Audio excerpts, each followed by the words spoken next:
Hey, Gene Burnett from GeneBurnett.com. I thought we'd look a little bit at the Tai Chi Cane today. This is the cane that we use in our cane set. It's about, what I like is about 3 feet long. Some people like one that's Ta-Tchen height, so that would be about here. So it'd be a little bit longer, but I really prefer 3 feet. And conveniently enough, your friendly neighborhood woodworker who might make you one of these usually has a 3-foot lathe, and so that helps. This one's made of ebony, and it barely has any knob at the end. This knob could conceivably be bigger, but the piece of wood simply wasn't big enough. The knob could be a little bit larger. There's a little depression here, so it goes knob and then a little depression, then it widens out, then it tapers all the way to the tip. And that gives you a little notch to kind of feel like where your handle is, and also it puts a little more weight down here and a little less weight here, so it has a little bit more snap. I'm going to do the solo form first, which is a form that was put together by Tchoung, my teacher's teacher in the Yang family style.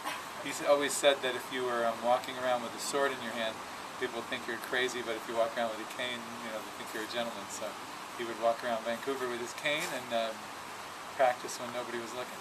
So this is our this is our solo cane form.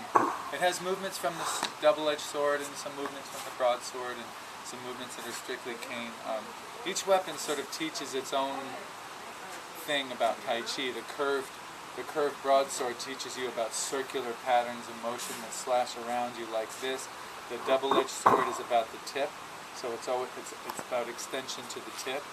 And the cane is about speed and impact, because you don't have a blade to help. It's just how fast.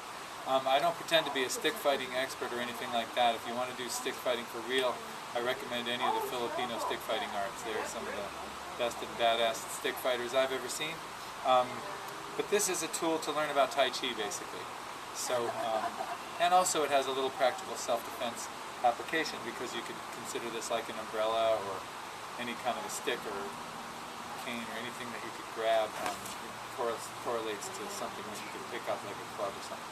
So, alright, now I'm going to do the solo version of our Tai Chi walking cane.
So that was my version of it. There's some others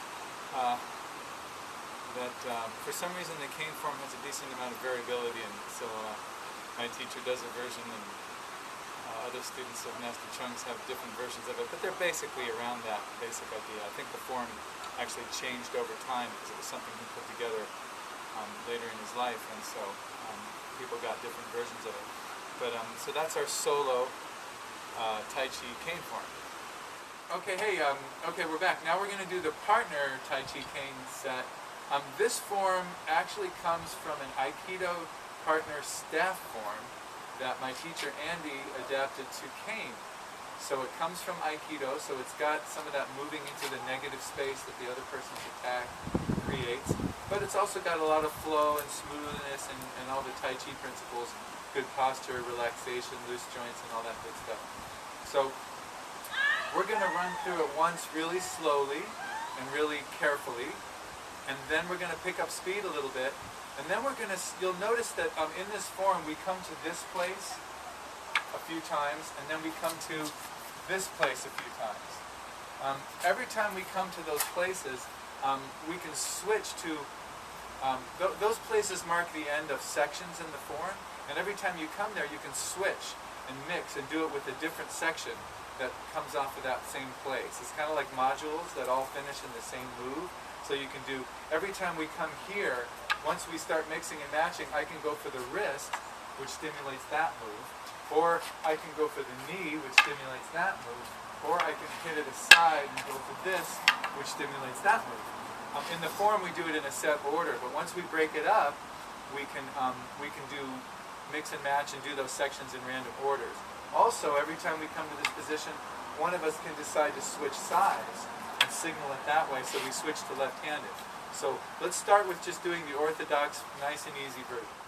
Alright, so we're going to do the nice and easy version here.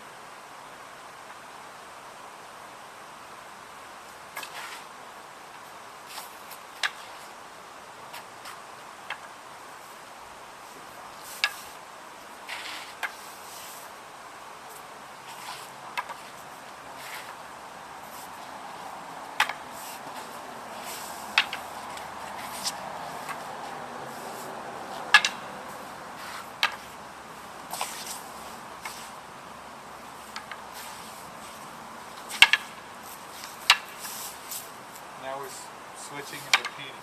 So the movements, you end up repeating it at about the third move or so. You don't repeat the first couple.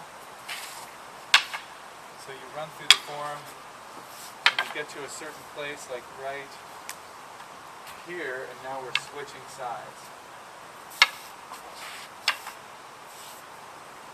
So he's the A, side A, the attacker side, and now I'm side B. Now I'm side A, he's side B.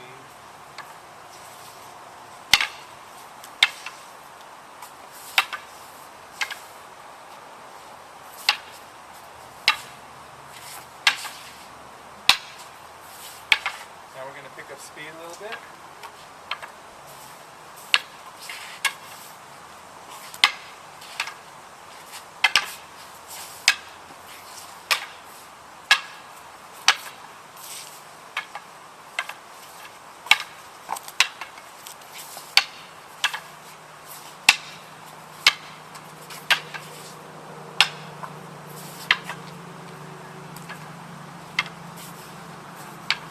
Now we're going to start mixing and matching a little bit, so every time we get here we're going to change our options up.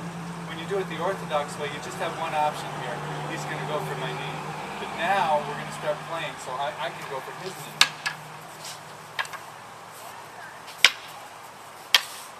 Every time we come here I can go for this knee.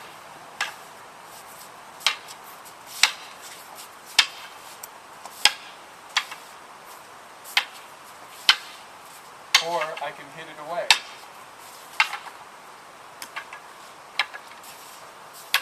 And every time we come here, I can hit it away.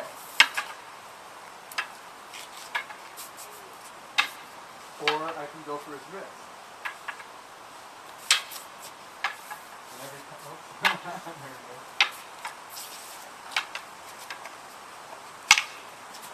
Or I can switch sides.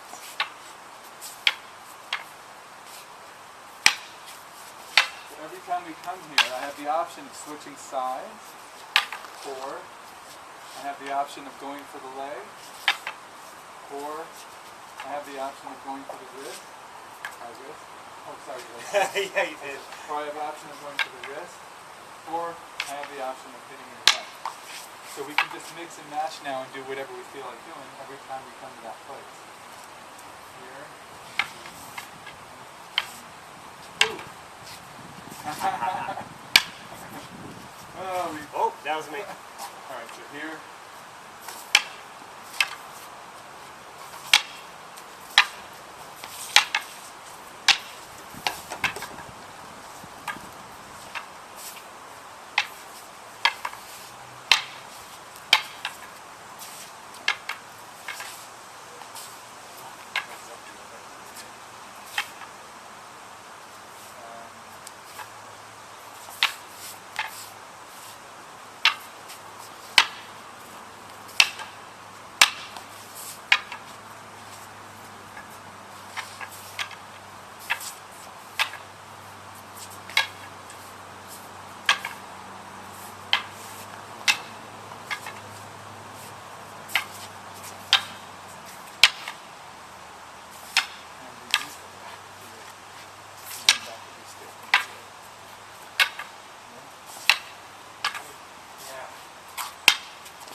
So we're just playing around a little bit, but you can see every time we come to that place, it's like a little crossroads. When you learn the orthodox version, you come to that place and then you do the first, you come to this place here, and you know, I'll go for that wrist. And then the next time we come to that place, he'll go for my knee.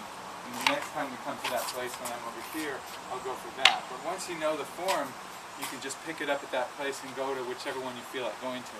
And then you learn it left-handed and you can flip around. So it's a nice training in staying spontaneous and staying loose and focusing your stick on your opponent's targets. You want to try to avoid just hitting sticks.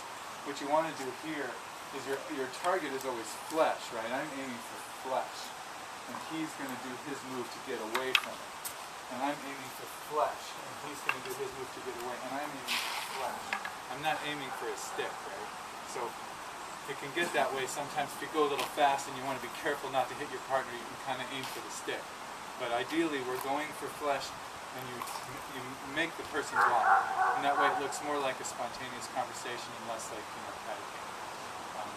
Thanks for watching. If you like this kind of thing, subscribe to my YouTube channel or visit my website, GeneBurnett.com, and have a nice day.